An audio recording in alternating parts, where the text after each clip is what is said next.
আজ আমি পড়ব আমার লেখা ভ্রমণ কাহিনী। আজকের ভ্রমণ কাহিনীতে রয়েছে বেনারস। নাম দিয়েছি প্রথমবারের বেনারস ভ্রমণ।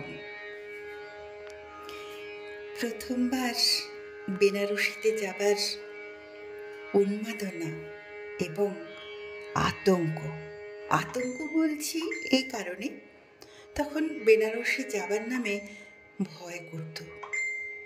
কেন কে জানে? বিজন বিভুই আমরা দুজনে যাব, আর গেলেই পুরো লুটপাট হয়ে যাব, টাকা পয়সা সব কেড়ে কুড়ে আমাকে মনে হয় তোমার কাছ থেকে কেড়েই নিয়ে যাবে। তোমার সঙ্গে বোধহয় আর দেখাই হবে না। সে কি ভয় আমাদের! যাই হোক, ছেলে তখন আমেদাবাদে থাকে। ওখান থেকে ফোন করে ওর বাবাকে বলল, বাবা তুমি একটা পশ এরিয়া দেখে আজকের মতো একটা বড় হোটেলে উঠে পড়ো। ঠিক আছে, তাই হোক। একটা অটো নিলাম এবং বললাম, চলো গোধুলিয়ার মোড়। অটোওয়ালা করলো কি, কমিশন পাওয়ার লোভে অন্য গলি গলি রাস্তায় নিয়ে গেল আর ওর জানাশোনা হোটেলগুলো দেখাতে লাগলো, যেগুলো আমরা একেবারে নাকচ করলাম।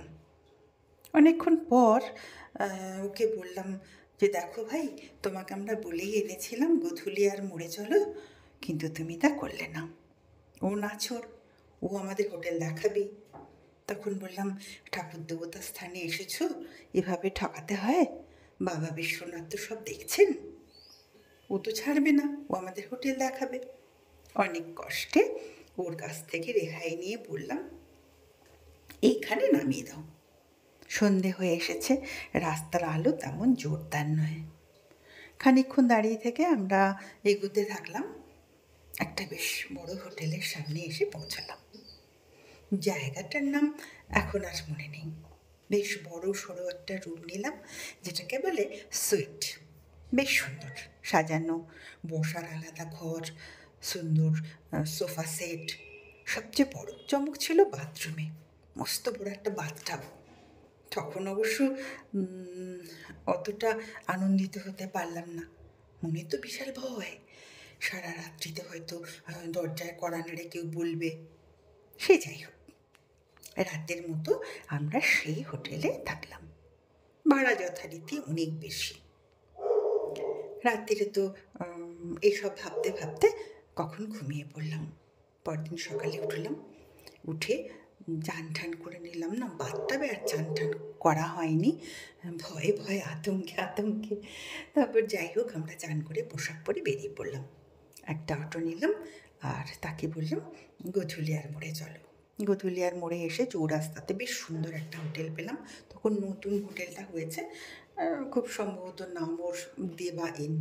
রাস্তার ধারে ঘর পেলাম, ব্যালকানিও রয়েছে।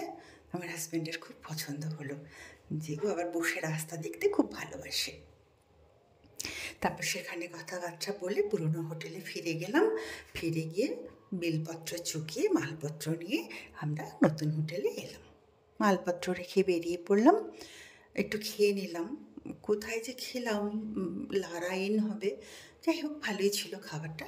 তারপর সেখান থেকে কয়েক হাতের ব্যবধান আমরা বাবা বিশ্বনাথের মন্দিরে এসে উপস্থিত হলাম। তখন কিন্তু সব লাইন টাইন ছিল না, খুব কম সংখ্যক লোক ছিল। তো ভেতরে ঢুকলাম। ভেতরে ঢুকে তো খুব অবাক হয়ে গেলাম। এতদিন পরে বেনারসে এসেছি, এত সুন্দর মন্দির। বাবা বিশ্বনাথের মাথায় আমি হাত রাখলাম। ওখান থেকে একটা ওই কী ফুল বলে ওটাকে, আকন্দ ফুলের একটা মালা তুলে নিলাম।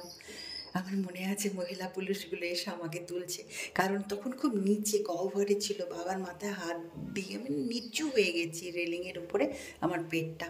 তো লেডিস পুলিশরা ছিল, ওরা এসে বলছে, দিদি দিদি উঠুন উঠুন। যাই হোক, ততক্ষণে আমি একটা আকন্দের মালা নিয়ে নিয়েছিলাম। বাবাকে দর্শন করে আমরা গেলাম দশাশ্বমেধ ঘাটে। সে এক নতুন, মানে আমার চোখে একটা অপরিসীম কল্পনা, যে বসে থাকলাম, এত ভালো লাগছে, চারদিকে এত লোকজন আর এত রকম জীবিকা ওই দশাশ্বমেধ ঘাটে। সেটা আমি পড়েছিলাম কোনো একটা বইয়ে, আজকে চোখে দেখলাম, আমার খুব ভালো লাগলো। তারপর কিছুক্ষণ বসে থেকে আমরা একটা নৌকো ভাড়া করলাম। এই আমাদের এই 10-12টা ঘাট নৌকা বিহার করে দেখাবে। যাচ্ছি যাচ্ছি যাচ্ছি, গঙ্গায় অল্প অল্প ঢেউ, খুব ভাল লাগছিল, আমার খুব ভালো লাগছিল। মনটা যে কোথায় চলে গেল। তারপর ওদিকে যেতে যেতে যেতে যেতে কেদারঘাট দেখলাম। আবার ফিরে এসে এদিক যেতে যেতে যেতে যেতে আমরা দেখলাম মণিকর্ণিকার ঘাট। আর সে একটা গায়ে কাঁটা দেওয়ার মতো দৃশ্য। সেখানে তো অষ্টপ্রহর অগ্নিতে সবাই, যাই হোক সবাই বুঝতে পারছেন কি হয়। তারপর সেখানে দেখে চলে এলাম, আবার সন্ধে হয়ে গেছিলো, গঙ্গা আরতির সময় হয়ে গেল। তো আমরা ঠিক করলাম যে ওই নৌকাতে বসে গঙ্গা আরতি দেখব। নৌকা আবার ভাড়া করা হলো, একটু বেশি ভাড়া দিতে হলো, কয়েকজন মাত্র বসেছিলাম। তো সেই নৌকা থেকে আর সন্ধে হয়ে গেল, আমরা সেই ডোঙা কিনলাম যেখানে প্রদীপ ভাসায় ফুল দিয়ে, তো আমি সেটা একটু ভাসালাম, ভালোই লাগলো। তারপরে গঙ্গা আরতির সময় হয়ে গেল। 6জন বা 7জন পুরোহিত সুন্দর পোশাক পরে একটা উত্তরীয়কে বেঁধে তারা এলো, আর বড় পিতলের মস্ত প্রদীপ জ্বলল। সে যে অদ্ভুত একটা বৈরাগ্য বলবো, একটা আনন্দ বলবো, একটা চমক বলবো, মানে আমার গায়ে না একেবারে কাঁটা দিয়ে উঠল। এরপরেও আমি অনেকবার বেনারস গেছি, কিন্তু প্রথমবারের সেই শিহরণ আর পাইনি।